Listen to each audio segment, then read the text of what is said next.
Hello friends, it's been a really long time, but I finally found some energy to finally make another video. Back in September, I finally had the opportunity to travel again, to leave my country, Sweden, for a week in Portugal. And apart from strolling around beautiful Lisbon, looking at the views, swimming in waterfalls, visiting the westernmost point of mainland Europe, I also had the opportunity to meet two amazing people there, who I made videos about. And this is one of them. So in this video, you're going to meet Dani.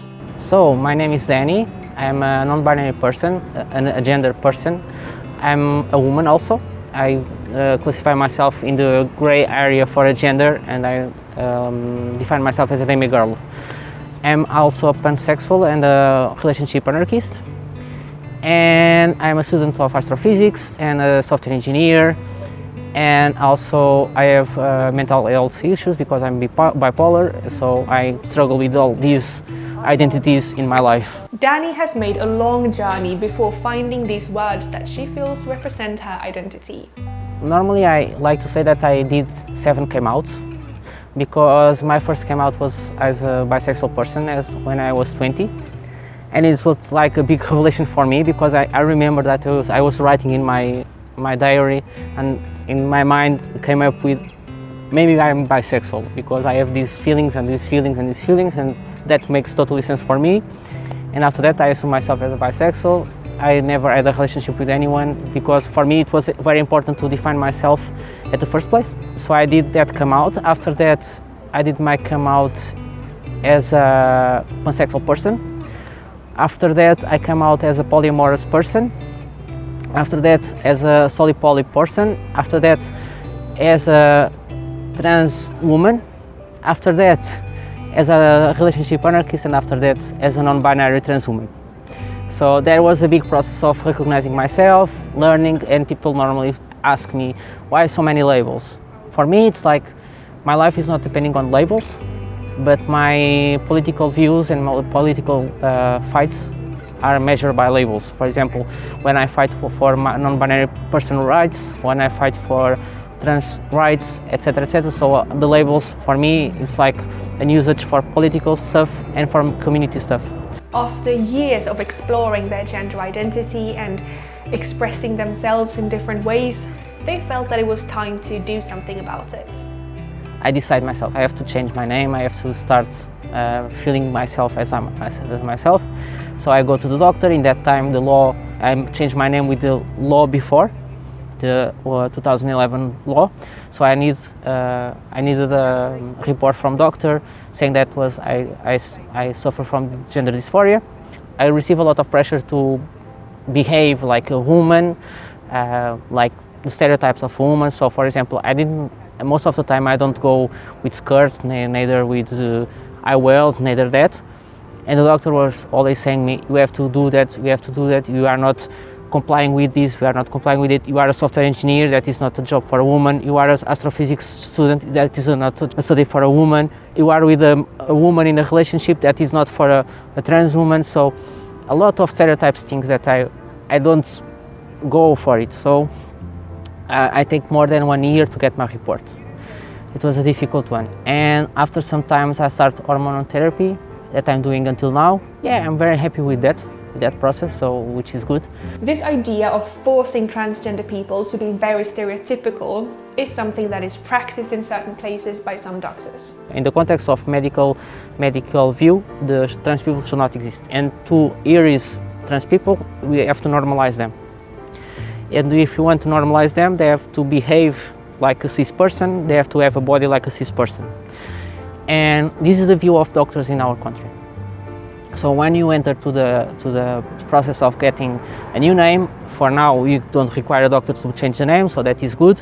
And the sex marker, you don't need a doctor. But for example, when you go to the medical healthcare, you're starting to have questions about who you are, how you behave, if you behave like more, for example, if you are a trans man, you have to be very masculine. If you are a trans woman, you have to be a lot of feminine, and they exhaust you with that, because you have to accomplish every step of being a stereotype woman and a stereotype man. Like it's like to being a superwoman. Woman like that does not exist, simply. So it's hard. It's not only hard, it's also harmful to transgender people. I mean, for example, those who might want to receive some gender-affirming care. So, for example, if people that don't want to make hormones, they put a lot of constrangtions because people should do hormones before doing surgeries.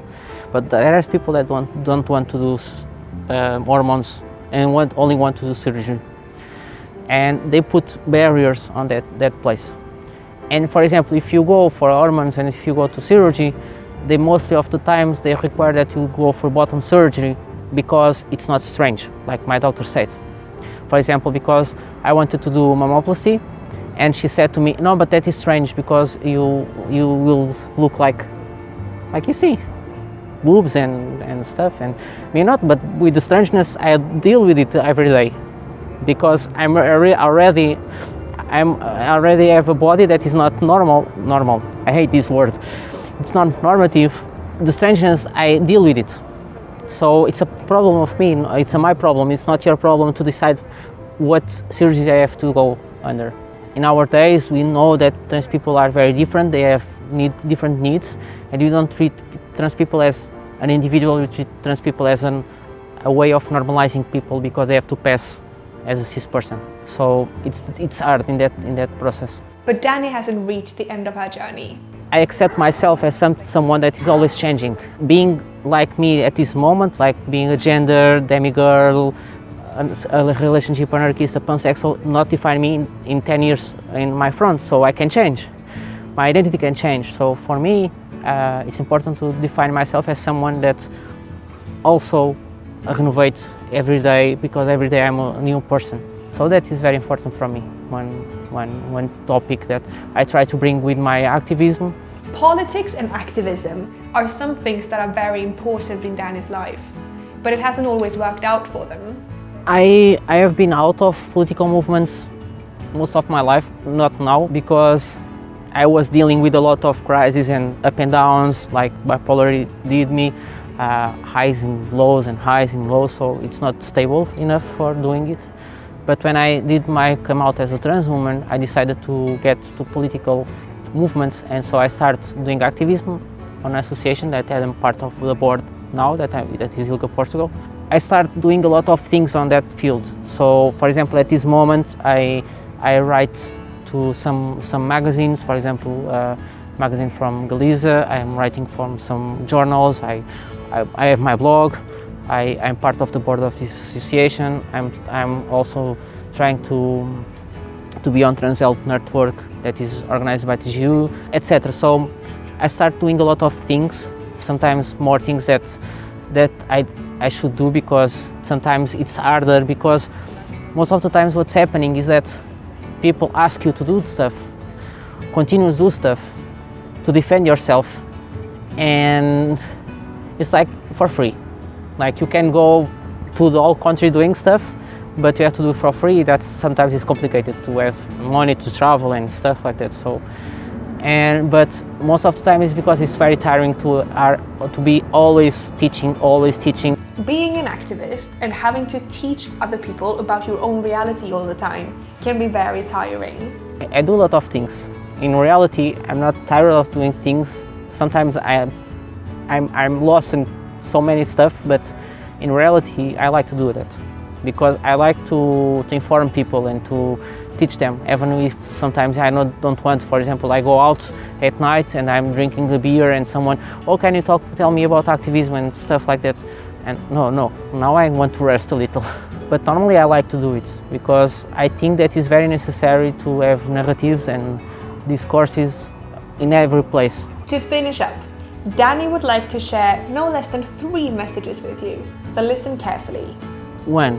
For cis people, try to listen people that are not cis-normative or people that are not heteronormative or mononormative.